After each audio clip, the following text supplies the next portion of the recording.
Hello and welcome to the Round 11 review for SuperCoach 2023 footies. Let's be honest, a very late round review. I tried last night. I had a full recording all done. I was ready to edit, and usually what I do is I clear my files just for that sort of extra storage, and just instinctively, without even thinking about it, I deleted the file that I was meant to upload last night. And it was so late. I went to the gym, did chest, and then straight to the footy oval for a 10k run, as you do on a Monday night to keep the fitness up. After a pretty big weekend, got home, did the round review pretty late, and I was absolutely livid when I found out I deleted it. It was about 9 o'clock. I had to start all over again. I thought, stuff it. I was pretty frustrated at the time, so I just put the computer away and thought, I'll do it tomorrow. And because it's the middle of winter and we got pretty slow internet, it probably won't be up until Wednesday morning. But you get that on the big jobs. But look, going all right. Not too bad. If I'm honest, I'm a bit flat. I've had a pretty flat weekend, and it wasn't really a good one. It was good until it wasn't. We lost someone over the weekend who was way too young. Just I don't know if you guys watch the news or anything like that, but Dallas Franklin from the Castlemaine Magpies in the same league as Sandhurst passed away in a game of football. He copped one, I think, to the spleen, and it was internal bleeding. Just felt like he had sore ribs, went down the rooms, and he's collapsed. And they couldn't revive him. He was only 17 years of age, so. Yeah, that's been playing on my mind all week. I've just been feeling ordinary at work, thinking about it all the time, because somewhere out there are a couple of parents who took their kid to a game of football and went home with just a footy bag. It's just, it breaks your heart. So, full commiserations to the Franklin family, and all of Central Victoria and Australia, matter of fact, are behind them, hoping they can get through it. It is just an absolute tragedy, and it's the second time this season. There was another bloke in one of the Sandful amateur leagues, who wasn't much younger than I am, that died because he had really bad concussion symptoms and got hit in the head, and he couldn't be revived either. So footy is just such a dangerous game. So, rest in peace, Dallas. Very, very sad day. Had a 21st birthday party Saturday night with a couple of the boys, and it was all well and good, and I got told that through message. Someone messaged me on Facebook and told me the news. I was like, "You're joking?" And I check all over Facebook. There's posts shared about it, and it just, if I'm honest, it killed the night. It was a good night, and then I just felt flat, and I ended up going home at 11 o'clock because I was spent, but I was a bit shattered with how that's happened. And this is only a footy club that's 20 minutes away from where I live in, virtually the same league. So look, just really sad. So look, I'll move on from that and try and get a little bit more positive. But that's another reason why I haven't really been in a hurry to upload. I haven't really cared much about SuperCoach this week. As such, even though it looks like we have had a pretty good week. So 2,353, so that's pretty mediocre. Not a bad score until John Dawson played. I was on track to win, I think, at least 9 of my leagues, and then those that had Dawson overtook me quite comfortably, so just a 6 out of 10 league wins. But not to worry, we are in the top 6% overall, which is season high. Season rank, we're in the top 10k as well, 10.5k out of 186, which is really good. I'm taking that. It's competitive. A competitive era of SuperCoach, and nice 1.6k rank change. So plenty of carnage over the weekend, and plenty of which I avoided. So I'll get stuck straight into the team, assess it for the first buy. Bring on the buys. Very exciting times.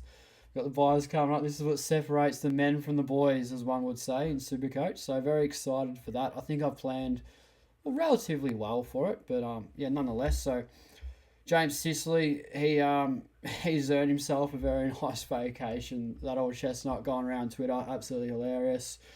Played out of his skin, but he's going to miss a week with suspension, so that bloody hurts, yeah. But a 172, 43 disposals, 16 intercepts, and did he kick a goal? I'm pretty sure he did. You can't get a better game than that. It's amazing what happens when you play your players in their preferred position. Sicily isn't a lockdown defender. Jordan Ridley's not a lockdown defender. Sicily's not a forward either. He's a third tall, and he benefits from that. You chuck them where they belong, and they perform. So, same could be said with Zeeble, playing him forward for a year, put him down back, and he racks it up. So, there's plenty of players like that where you put them in their role and they just dominate. Jackson McRae, what's Bevo doing? Putting him down forward, and then he goes in the midfield and then has a massive impact and gets a lot of the ball. Oh, excuse me.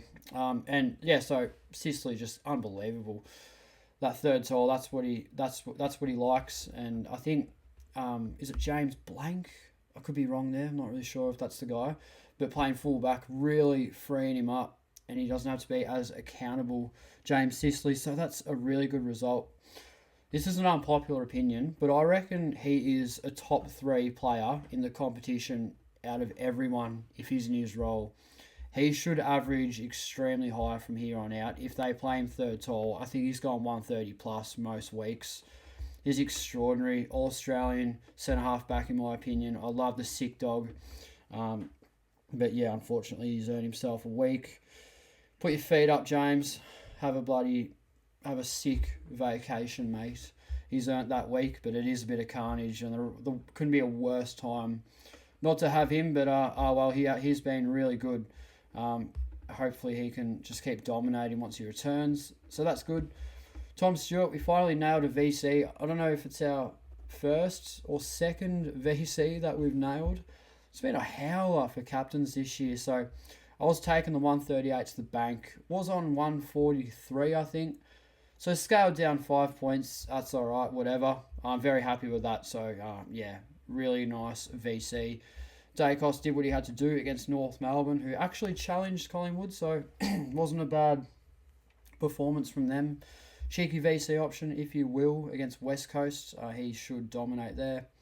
Sinclair, was he tagged by McGuinness, a game that I didn't really see any of, if I'm being honest. I was out at my own footy game, so I couldn't really help anyone there, but I'm noticing some major inconsistency in this bloke scoring. So, not really sure what's going on there. So Harry Sheezel is an interesting one. I think he's one of those players where you almost luxury trade him at the end of the buys, or when he has his buy, or you hold him as a D6, F6, D7, F7 type thing, if you can run a loophole there. I think his role's going to be messed around with a little bit. Hasn't been very good since Clarko left. So I don't know what Brett Ratton's doing, but putting him up the ground a bit more, which sounds good in theory, but more accountable playing forward. And I think he's going to have an impact wherever he goes. But just one to keep an eye out on. Hasn't really set the world on fire. But then again, he is a very, very, very highly owned player. So I don't think he's going to hurt blokes too much, or people too much in general. Not underscoring, because I think his ownership is still over 60%. But one I'm more than happy to hold until I complete the team and assess the situation. Regardless if we lose like 40 or 50k, so be it. He's a highly owned player, shouldn't hurt too much. So Constable was the captain, and we had Atkins 28, which is lovely. He's going to piss off. I can't wait to trade him this week. So that was my cover. So this is Gordon on the bench. So I'm just playing around with a couple of things for my buy. So I did get him on field. But a couple of things have changed. Bottom Pally, solid. Led solid. That's what you want to see. Merritt, this was absolute bait. So he would have been my captain and I went out, by the way, for this 21st birthday party, which was grouse, but didn't see much of the pre-game stuff. Just for instance, if Stewart had have underperformed and I'd captain Merritt, and then later on found out that O'Neill actually played, and I'm pretty sure did a tagging job on him, I would have been absolutely gutted with that result. So, that's unfortunate. But a 110, just in general, was fine. Very solid.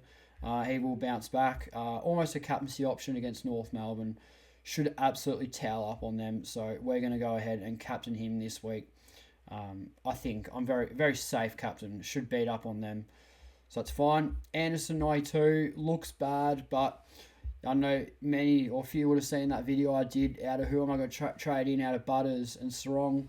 Sarong scored around the same. Was tagged a bit by Harms. I think they put a bit of pressure into him. And Butters didn't set the world on fire. He went 106, 104. I'm not quite sure.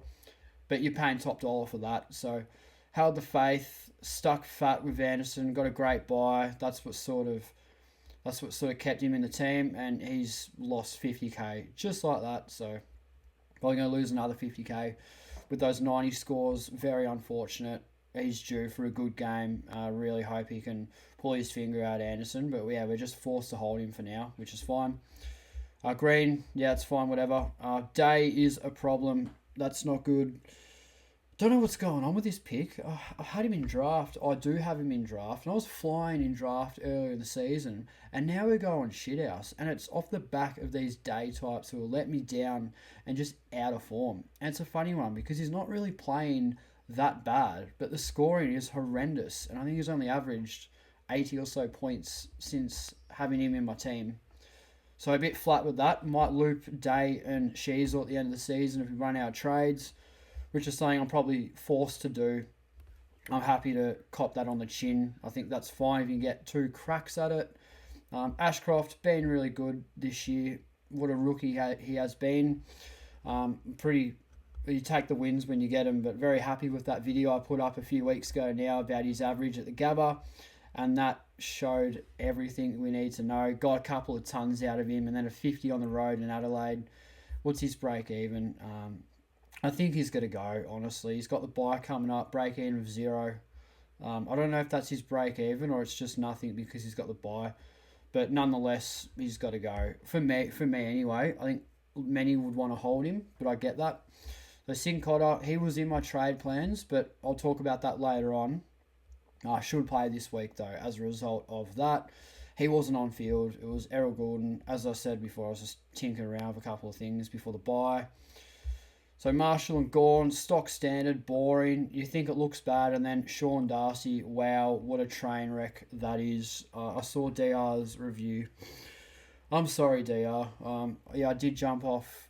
I did jump off Sean Darcy and have sparked some sort of crystal ball ever since I jumped off Darcy. He went off, and then it has just failed. He went 70 or something. I don't know what he scored, and then 30. Just shambolic type stuff. So, and Gawn didn't get DPP, which is frustrating, but I reckon I'm going to buy flip him to Wits or English. So that's fine. Happy to do that. I'll have the trades to do so.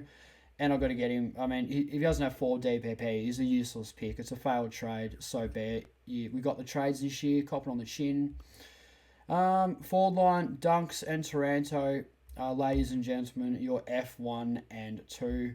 These blokes set the tone. Dunkley's found some form, but hasn't kicked a goal yet. Come on, Dunks. Just kick a goal.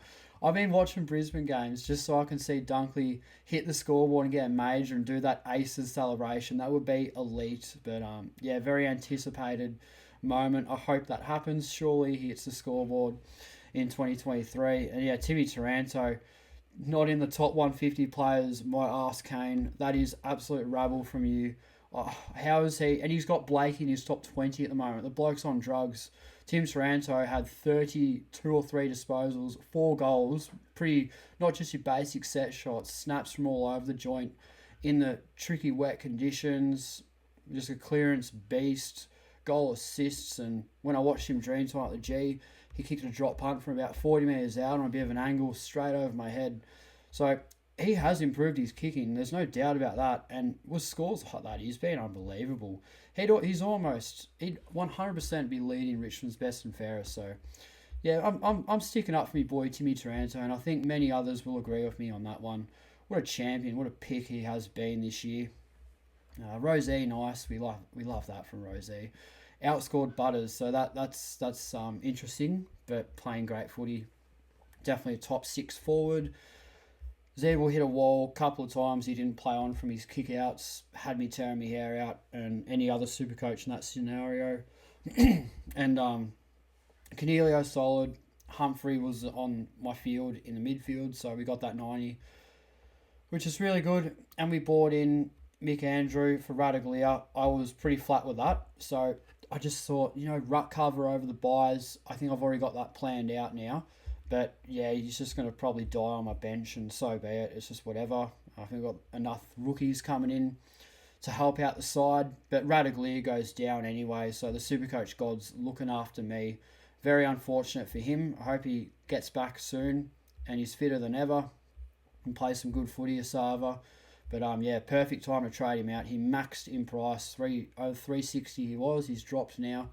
So we cashed him in, and it was the right move, despite Mick Andrews' howler at F8. But what are you going to do about that? I do have a plan for my ruck cover, and that'll bring me on to my trades. And Mitchell was really good too. I can't wait to cash him in.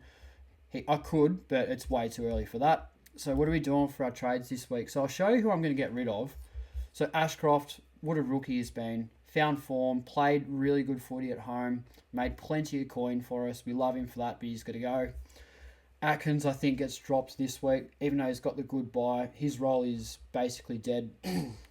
With Joel Jeffries, gee, that was a shocker. Really bad night for Atkins. Basically hit his break even and made 10k. So I want out.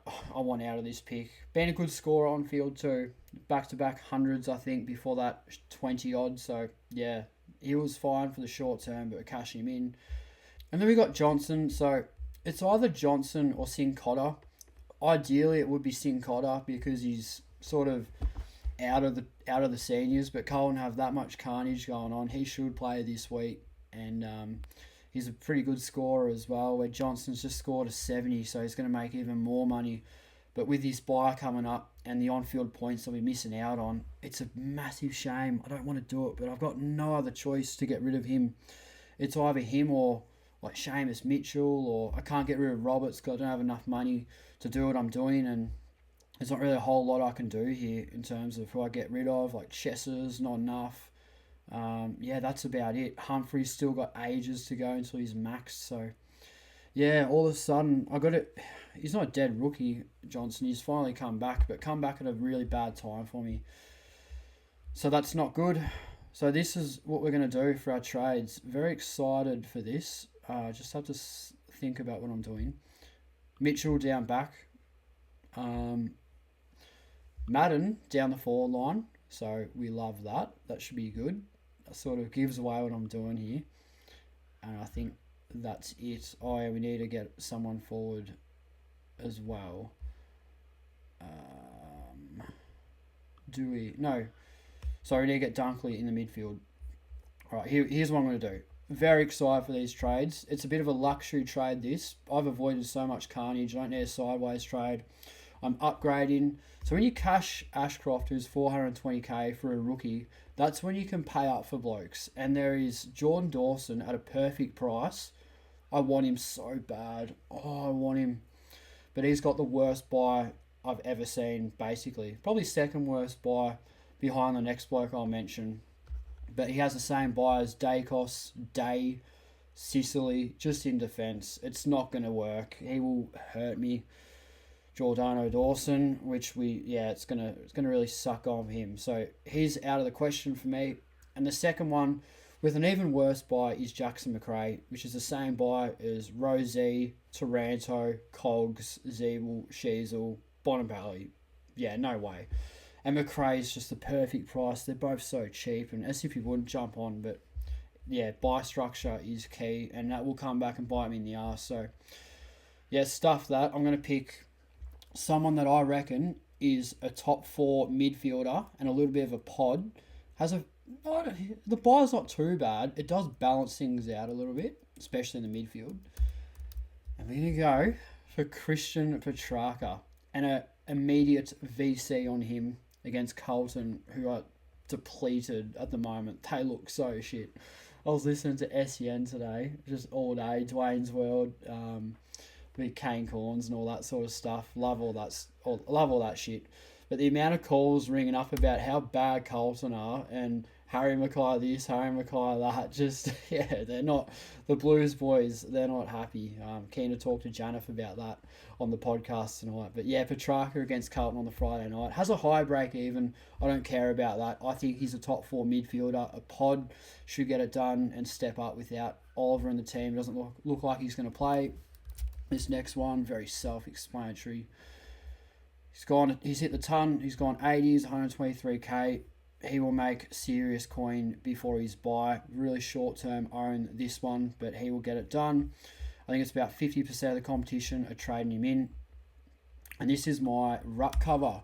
So, in the perfect nick of time, Kieran Briggs, back-to-back tons.